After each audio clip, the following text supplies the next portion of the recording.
Hola, ¿qué tal amigos? Soy Margot Cortázar. Me da un gusto enorme saludarlos y darles la bienvenida a esto que es Jóvenes en TV 3. Hace no muchos años, para ser exactos, en 1983 se estrenó una película musical llamada Gentle. La trama del film es muy sencilla.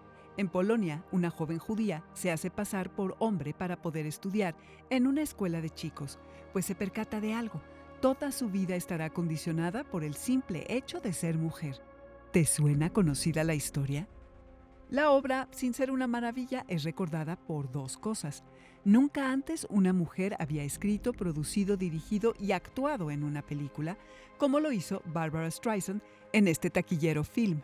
Pero además, gracias a esta película, se comenzó a hablar en términos médicos de un fenómeno muy particular al que se bautizó como el síndrome de Gentle. Exacto.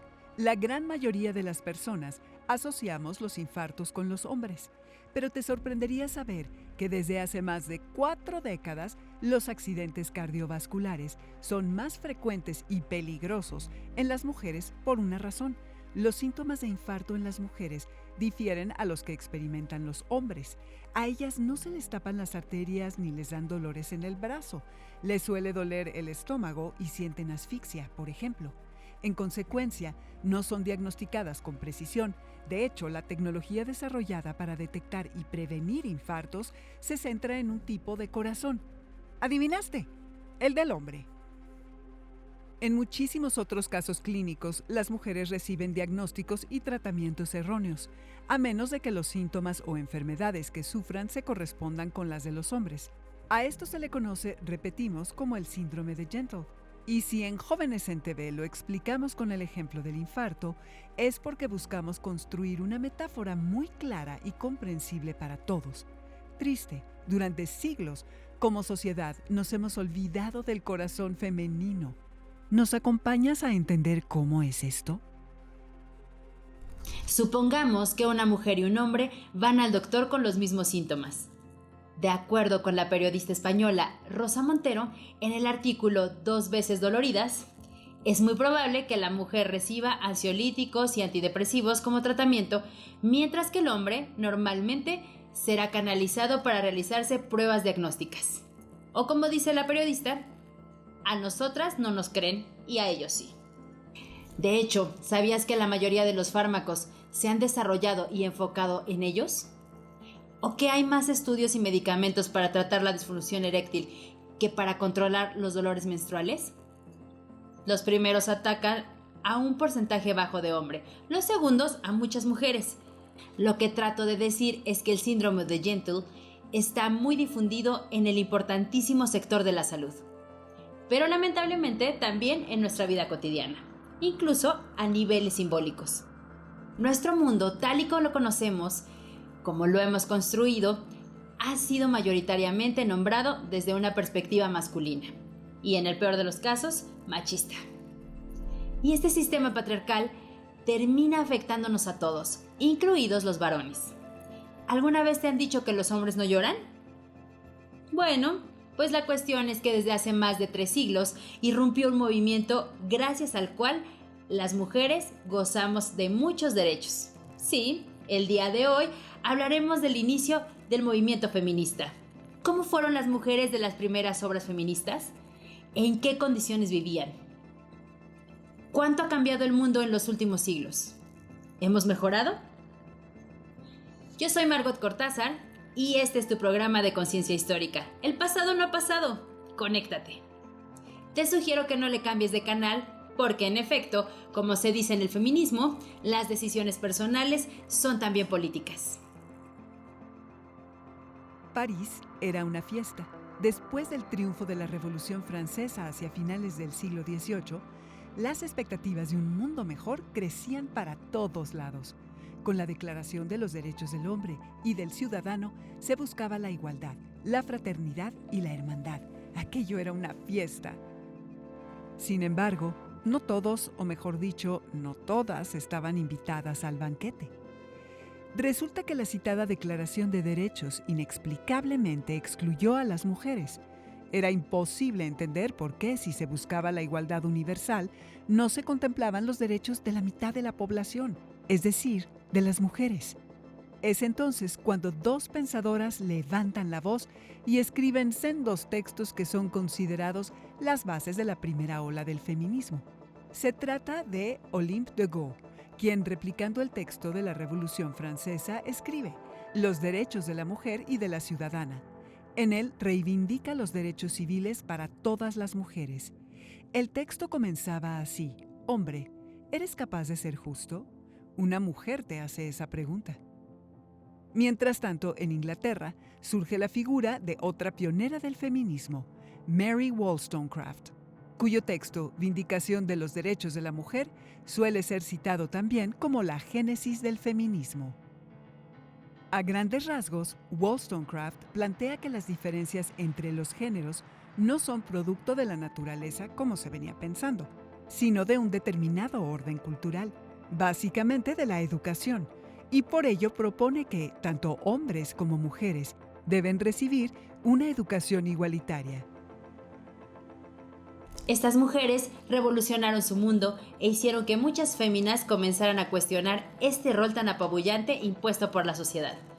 Recordemos, por aquellas épocas, las mujeres prácticamente estaban confinadas a las tareas domésticas y no podían hacer nada, absolutamente nada, en términos sociales, sin autorización de sus esposos o padres. Wollstonecraft murió a los 38 años, después de sufrir complicaciones en el parto de su segunda hija, Mary Shelley, quien, por cierto, fue una de las mejores novelistas de la historia, autora de Frankenstein o de Prometeo moderno. ¿Será que las ideas de Wollstonecraft influyeron a su hija? Desde luego que sí. Te recomiendo muchísimo ese libro. Degas, por su parte, murió a los 45 años. Robespierre la mandó a la guillotina por sus ideas políticas. Ante su sentencia de muerte, ella dijo: «Hemos ganado el derecho a subir a la tribuna, ya que no se nos niega el derecho a subir al cadalso». Después de la primera ola del feminismo, por toda Europa se extendió el llamado Código Civil francés, el Código Napoleón, en el que se exigía la obediencia de las mujeres, quienes comienzan a sufrir una especie de persecución. En aquella época, por el siglo XIX, tienen prohibido hasta reunirse. Pareciera que a los hombres de aquella época temían a que ellas pudieran rebelarse contra su dominio. ¿Te imaginas cómo sería tu vida si tú no pudieras ni siquiera ver a tus amigas o amigos? Pero el mundo ya estaba cambiando. Las mujeres se vuelven plenamente conscientes de su papel fundamental en el ámbito social, gracias a un terrible fenómeno: la guerra. Primero, la Guerra de Independencia en los Estados Unidos, después la Primera Guerra Mundial y finalmente la Revolución Rusa. En todos estos conflictos bélicos, la mujer desempeña roles fundamentales, pero vayamos por partes. La maestra Tatiana Jiménez nos ayudará a comprender mejor este proceso. ¿Cómo surge el Congreso Seneca Falls y cuál es su importancia para el movimiento feminista? Esta es una iniciativa de algunas feministas norteamericanas que habían viajado a Londres a un congreso antiesclavista en 1840 y que en este congreso se les prohibió hacer uso de la palabra, hacer uso de la voz, y ellas se sintieron muy ofendidas y como consecuencia de ello, cuando regresan a Norteamérica, comienzan a reunirse y posteriormente en 1848 van a hacer el Congreso de Seneca Falls. Este congreso es considerado un hito feminista, ¿sí? En primer término, porque ahí surge la Declaración de Sentimientos, que es un documento histórico muy importante porque justo va a reivindicar la importancia del reconocimiento de los derechos de las mujeres, específicamente el derecho al sufragio. Hablan también de otros derechos como el derecho al divorcio, el derecho a la educación, etc., ¿no? A partir de esto se considera que surge una agenda feminista. Es el primer documento colectivo que va a retomar algunas de las reivindicaciones feministas de la época. ¿Por qué el derecho al voto es una de las luchas más importantes para el movimiento de aquella época? Porque está vinculado con los derechos de ciudadanía, es decir, es como una especie de reconocimiento a tener otros derechos, ¿no? Al ser ciudadano puedo acceder a la educación, a la salud, al trabajo digno, etc. ¿Por qué el sufragismo surge en los países anglosajones? ¿Influye la religión protestante?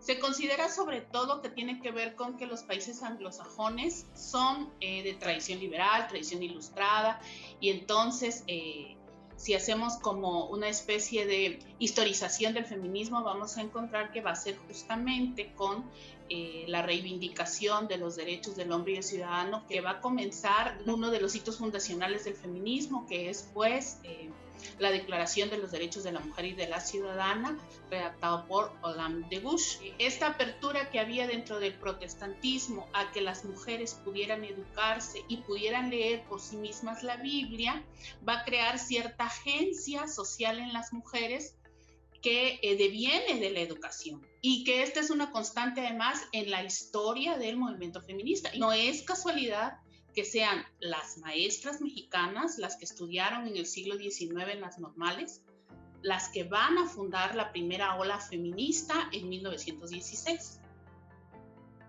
Las mujeres participaron de forma activa en la Guerra de Independencia de los Estados Unidos y después se enfocaron en la lucha por la libertad de los esclavos. Hubo un cambio económico, político, cultural y social muy importante. Sin embargo, como ocurrió en Francia en la Revolución, nuevamente los derechos de las mujeres fueron olvidados. Es entonces cuando dos figuras emblemáticas de la lucha de las mujeres, Lucrecia Mott y Elizabeth Cady Stanton, convocan a un congreso, la Convención de Seneca Falls, cuyo resultado es el texto que se conoce como la Declaración de Sentimientos. En este texto se manifiestan las restricciones que sufren las mujeres en todos los ámbitos, destacando las políticas. No podían votar, ni presentarse en elecciones, ni ocupar cargos públicos, ni afiliarse a organizaciones, ni asistir a reuniones políticas. Vamos, que no podíamos hacer nada, absolutamente nada. ¿Percibes la profundidad de la problemática? Si estas restricciones existían en el ámbito público, ¿te haces una idea de cómo era la vida de las mujeres en el hogar? Frente a estas férreas restricciones, ante la invisibilidad de las mujeres, surge el movimiento sufragista, asociado a la segunda ola del feminismo. Probablemente conozcas la historia. 1913, Epsom, Inglaterra. La aristocracia inglesa disfruta de uno de sus pasatiempos favoritos, las carreras de caballos. Es un ambiente festivo para todos los asistentes, pero de pronto, una mujer irrumpe en la pista de carreras, es arrollada por un caballo y pierde la vida. El nombre de la mujer era Emily Davidson, pertenecía al movimiento sufragista y decidió suicidarse ante la imposibilidad de conseguir los objetivos de la lucha. Y es que desde mediados del siglo XIX, en varias partes del mundo, las mujeres habían luchado por su derecho al voto. Estaban organizadas y tenían la intención de conseguir cambios y reformas sin violencia. No obstante, a inicios del siglo XX, los resultados del movimiento eran aún escasos. Solo en Australia, Nueva Zelanda y en algunas regiones de Estados Unidos, como Colorado o Wyoming, el derecho al voto femenino era reconocido.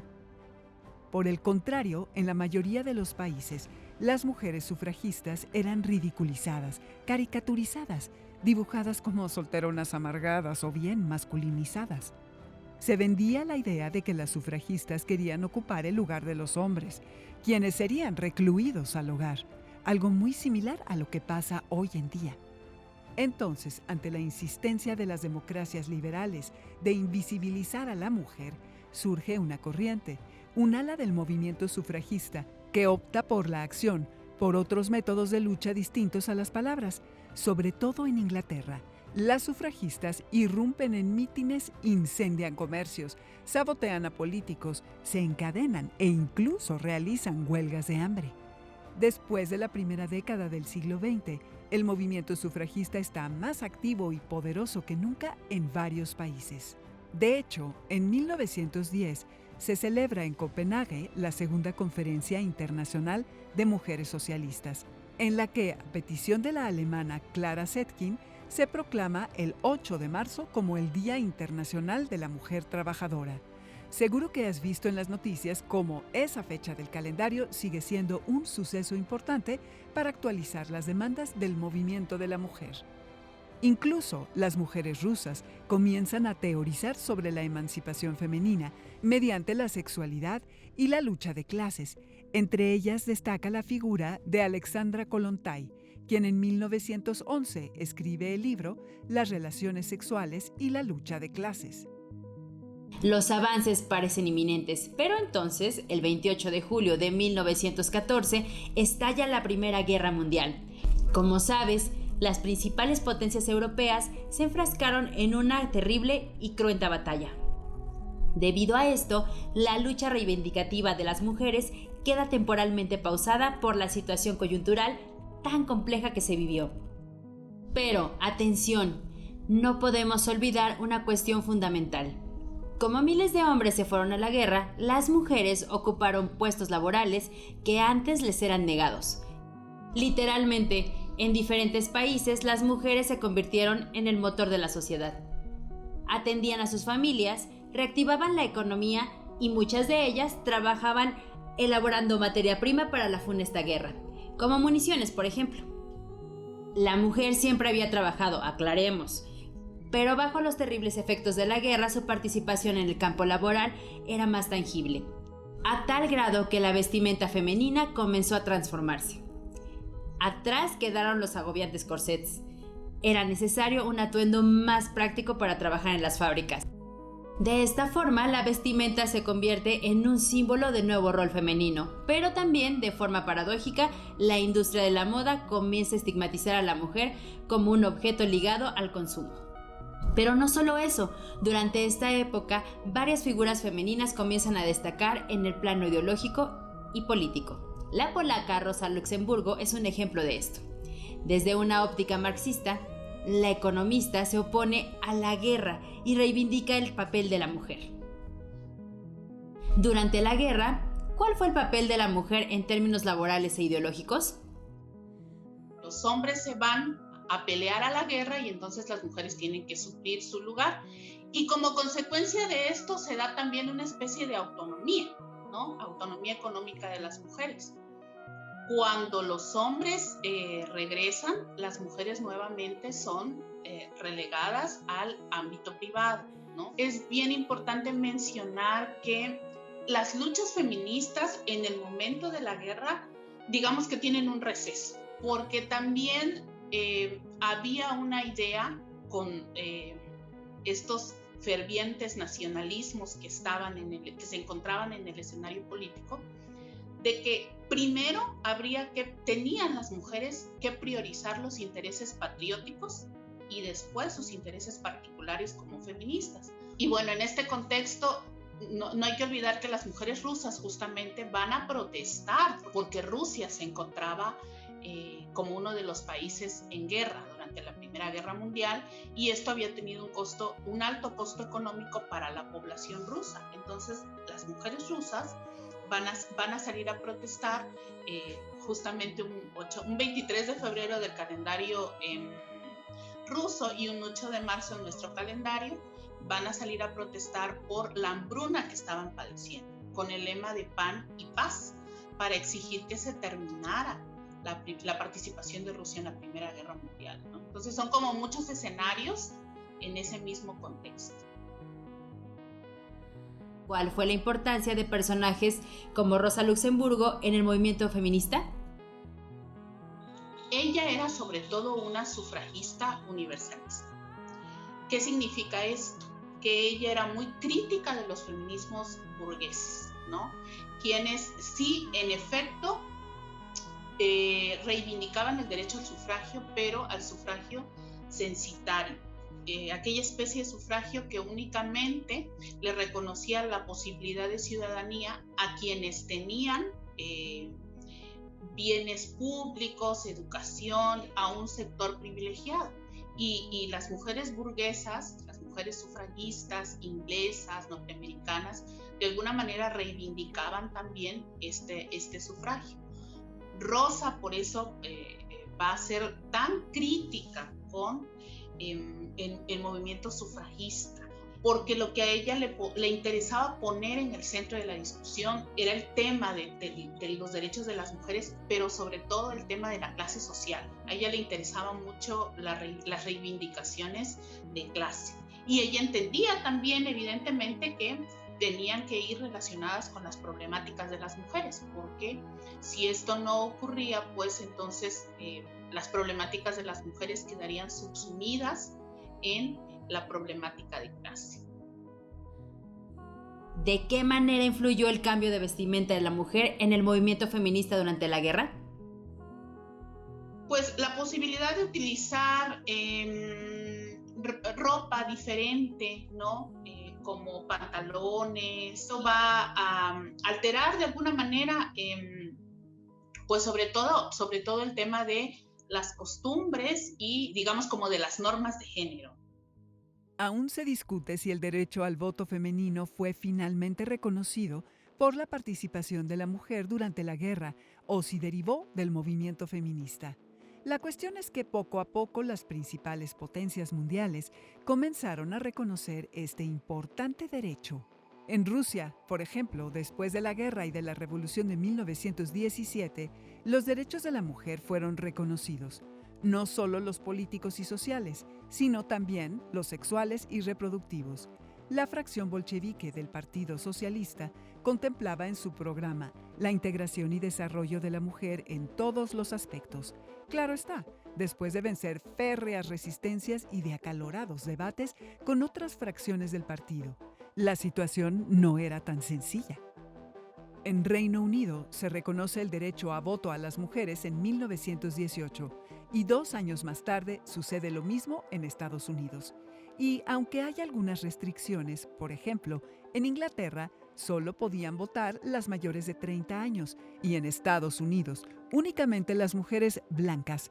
Estos sucesos son considerados como triunfos en la lucha para la reivindicación femenina. No obstante, comienzan a perfilarse nuevos acontecimientos y sucesos que complican el reconocimiento de los derechos femeninos. Por ejemplo, en Europa se comienzan a anunciar los gérmenes del fascismo en Alemania y del estalinismo en Rusia, los cuales dieron marcha atrás a los derechos ganados por las mujeres. Incluso ese ambiente hostil ya se comenzaba a respirar en Alemania con el brutal asesinato de Rosa Luxemburgo a manos de militares que le destrozaron el rostro a golpes de pistola. Por si fuera poco, durante el periodo entre guerras, el movimiento feminista sufre ciertas divisiones. Si la lucha por el voto las había unido, para muchas de ellas ya no tenía sentido seguir luchando, y eso creó varias fracciones. Surgieron varios e importantes grupos que ahora buscaban reivindicar los derechos de las mujeres discriminadas por su raza o condición social, y algunos otros que cuestionaban un nuevo rol social impuesto a la mujer. Después de la guerra, un sector femenino regresó a sus hogares y fueron vistas como blancos perfectos por la industria de la moda. Las grandes empresas las concebían como potenciales consumidoras y esto provocó una nueva estigmatización de la mujer. Así, la lucha femenina no concluye con el reconocimiento de nuestro derecho al voto. Todo lo contrario. Después de la conquista de los principales derechos civiles, surgen o se hacen más visibles otras problemáticas que hasta nuestros días no hemos podido resolver como sociedad. Entre ellas, y quizá una de las más importantes, es que aún persiste una idea antigua y desfasada de lo que significa ser mujer. Hacen falta cambios, no solamente del corte jurídico, sino también en el plano simbólico. Por ejemplo, resulta imposible seguir viviendo o construyendo nuestra historia desde una perspectiva netamente masculina. ¿Recuerdas el síndrome de Gentle? ¿A poco no se te estruja el corazón al conocer la historia de estas mujeres que lucharon para que hoy podamos hacer muchas cosas? Tenemos todo un mundo por construir juntos, en igualdad de condiciones y derechos, hombres y mujeres. ¿Estás de acuerdo? Haz este programa con nosotros, participa en Jóvenes en TV, un espacio de reflexión y construcción del conocimiento. Danos un like y no dudes en escribirnos. Hagamos conciencia histórica. Esto fue El pasado no ha pasado. Conéctate. Nos vemos y nos escuchamos pronto.